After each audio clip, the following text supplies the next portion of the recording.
만약 한효과왕 3가 결승 1라운드에서 빈예서가 탈락했다는 논란으로 시끄럽다면 최근 방송된 무명전설 2회에서는 또 다른 어린 가수가 이에 못지않은 관심을 받고 있습니다. 9살 김한율입니다. 어제 처음 등장해 내 이름 아시죠를 부른 이 아이는 그 무대를 지켜본 모든 사람의 눈물을 가져갔습니다. 감동은 마치 연쇄반응처럼 심사위원에서 시작해 현장 관객을 거쳐 온라인으로 시청하던 사람들까지 번져나가며 무명전설이라는 새로운 화제를 만들어냈습니다. 그리고 이 프로그램의 첫 시즌에 참가한 인물들의 삶의 이야기가 바로 그 중심에 있습니다. 그것이야말로 시청자들에게 새로운 바람처럼 다가온 무명전설의 가장 신선한 지점이라고 저는 생각합니다. 그러나 김한율을 보면서 저는 자연스럽게 빈예서가 떠올랐습니다. 빈예서가 결승 1라운드에서 탈락했을 때 많은 시청자들이 큰 충격을 받았고 분노하기도 했습니다. 많은 사람들은 그 결과가 그녀의 실력이나 인지도에 비해 납득하기 어렵다고 느꼈고, 무엇보다 이렇게 어린 참가자를 이런 방식으로 탈락시켜도 되는 걸까? 라는 걱정을 하기 시작했습니다. 저는 비슷한 상황이 무명전설에서도 반복될 수 있지 않을까 하는 불안이 있습니다. 지금 현역가왕이나 미스트롯 같은 프로그램들도 이 문제와 관련해 적지 않은 논란을 겪고 있습니다.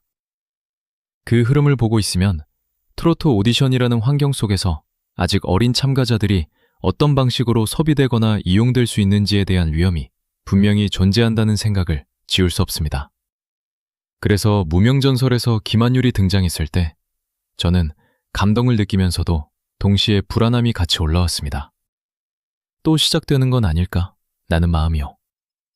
물론 두 프로그램은 형식도 다르고 김한율과 빈예서는 나이도 상황도 다릅니다. 빈예서는 이미 여러 무대를 통해 실력과 팬덤을 증명해온 참가자였고, 김한율은 이제 막 시청자들에게 소개된 신인이자 어린 참가자입니다. 그런데도 제가 이 두 사람을 하나면 안에서 떠올리게 되는 이유는 분명합니다. 둘 다 어리다는 이유로 더 강하게 주목받고 더 쉽게 감정의 중심에 놓이며, 동시에 제작진이 화제성을 만들 때 가장 강력한 카드로 사용될 수 있는 위치에 있기 때문입니다. 김한율의 무대를 보며 더 많은 사람들이 눈물을 흘릴수록 그만큼 앞으로 김한율이 짊어져야 할 부담도 점점 커질 것이라고 저는 생각합니다. 아직 어린아이인 김한율은 지금도 어머니가 그저 병원에서 치료를 받고 계신다고 믿고 있고, 자신이 노래를 들려드리면 다시 깨어나실 거라고 생각하고 있습니다. 그런 아이가 과연 유명세 뒤에 따라오는 보이지 않는 파장과 소용돌이를 어떻게 감당할 수 있을까요? 아마도 김한율의 가족 이야기는 앞으로도 계속해서 언급될 가능성이 큽니다. 결국 무대의 조명 아래에서 모든 것이 드러나고 사람들의 관심 속에서 이야기들이 각자의 입맛에 맞게 만들어지고 소비되는 과정을 거친 뒤에야 비로소 조금씩 가라앉게 되지 않을까 하는 생각이 듭니다. 빈예서 논란이 왜 그렇게 크게 번졌는지 다시 떠올려 보면 결국 핵심은 시청자들이 느낀 배신감과 불신이었습니다. 실력과 응원을 받던 어린 참가자가 가장 중요한 무대에서 예상 밖의 방식으로 정리되는 순간, 사람들은 이게 경연의 결과가 맞나, 아니면 연출의 결과가 맞나 라는 의심을 하게 됩니다. 그 과정에서 어린 참가자는 실력 있는 경쟁자이기도 하지만 동시에 가장 쉽게 상처받을 수 있는 존재로 보이기 때문에 시청자들의 보호 본능이 크게 작동합니다. 저는 그 감정이 한번 크게 터지고 나면 사람들은 다른 프로그램을 볼 때도 같은 기준으로 불안해하게 된다고 생각합니다. 저는 여기서 공통된 위험 하나를 짚고 싶습니다. 어린 참가자들은 프로그램 안에서 이야기와 실력 두 가지를 동시에 짊어집니다. 성인 참가자라면 어느 정도는 감정 소비를 예상하고 준비할 수 있습니다. 하지만 미성년 참가자는 상황이 다릅니다. 한번 화제가 되면 칭찬도 쏟아지지만 동시에 비난도 같이 따라옵니다. 어떤 결과가 나오든 아이가 감당해야 할 몫이 더 커집니다. 제작진 입장에서는 시청률을 올리는 데 도움이 되는 캐릭터일 수 있지만, 시청자 입장에서는 그 아이가 너무 빠르게 한복판으로 끌려가는 것처럼 보일 수 있습니다. 그리고 그 과정이 반복되면 우리는 또 빈예서 때처럼 왜 아이에게 이런 서사를 지우냐는 질문을 하게 될 겁니다. 김한율은 방송에서 어머니가 병원에 계시기 때문에 그분을 생각하며 노래를 부르고 싶다고 말했습니다. 그리고 실제로 노래를 부르기 시작하자 스튜디오의 분위기가 눈에 띄게 달라졌습니다. 심사위원들의 표정도 변했고 객석의 공기도 조금 조용해졌습니다. 어린아이의 목소리로 전해지는 감정은 생각보다 훨씬 강하게 사람들의 마음을 건드렸습니다. 저는 이 장면을 보면서 왜 많은 사람들이 그 무대에서 눈물을 흘렸는지 이해할 수 있었습니다. 그것은 단순히 노래를 잘했기 때문만은 아니었습니다. 그 노래가 어떤 마음에서 시작되었는지 사람들이 알고 있었기 때문입니다.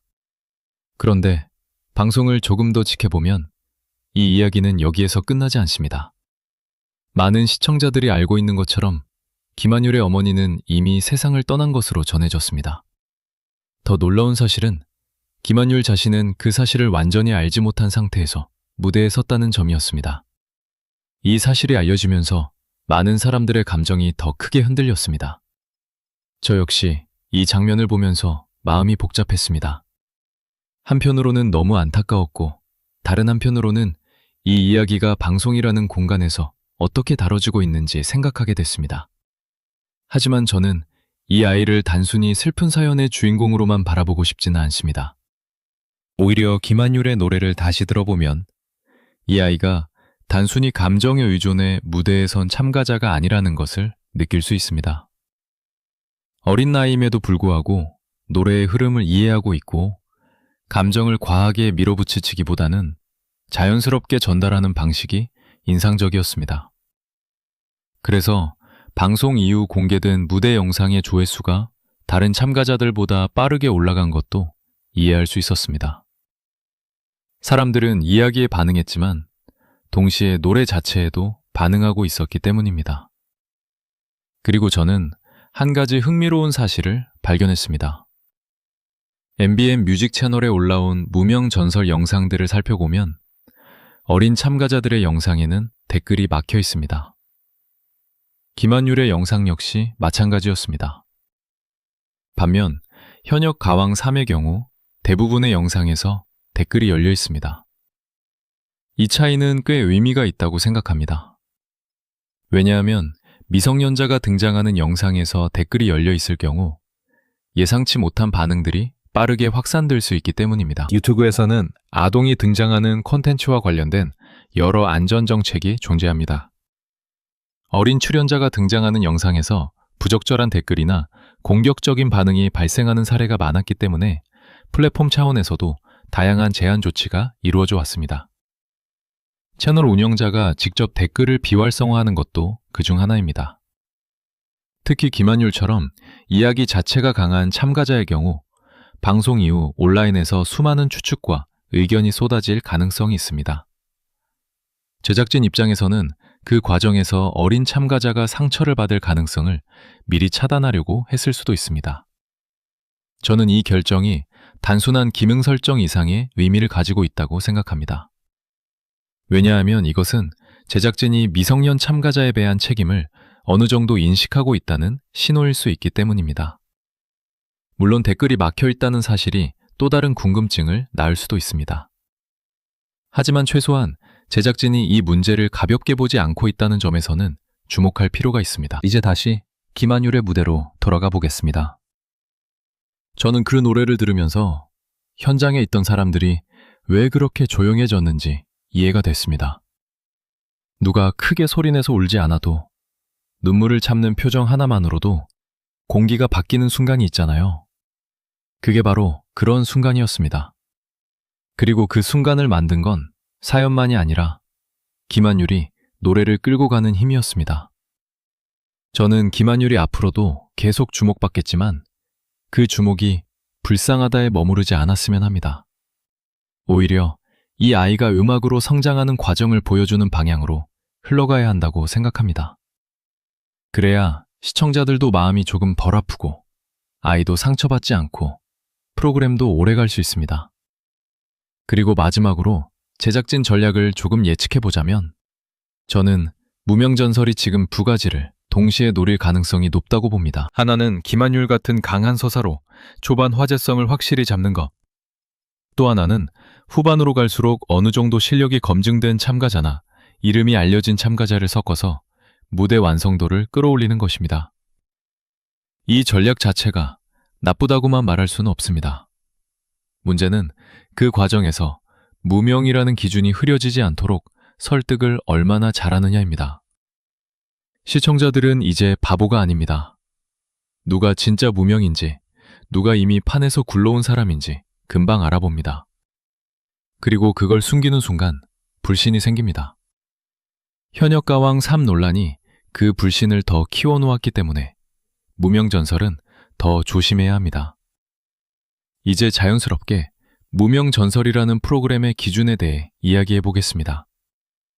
이 프로그램이 처음 공개됐을 때 많은 사람들이 기대했던 것은 바로 무명이라는 단어였습니다. 아직 널리 알려지지 않은 가수들이 자신의 무대를 보여줄 수 있는 프로그램이라는 점이었습니다. 그런데 방송을 보다 보면 이미 어느 정도 활동해온 사람들도 등장합니다. 업계에서 이름이 알려진 경우도 있고 방송 경험이 있는 사람도 있습니다. 이 지점에서 많은 시청자들이 같은 질문을 던집니다. 무명의 기준은 무엇인가 하는 질문입니다. 저는 이 질문이 굉장히 중요하다고 생각합니다. 왜냐하면 이 프로그램이 어떤 방향으로 가는지 결정하는 기준이 바로 이 질문 속에 있기 때문입니다. 현실적으로 생각해보면 오디션 프로그램이 완전히 경험이 없는 참가자들만으로 구성되기는 쉽지 않습니다.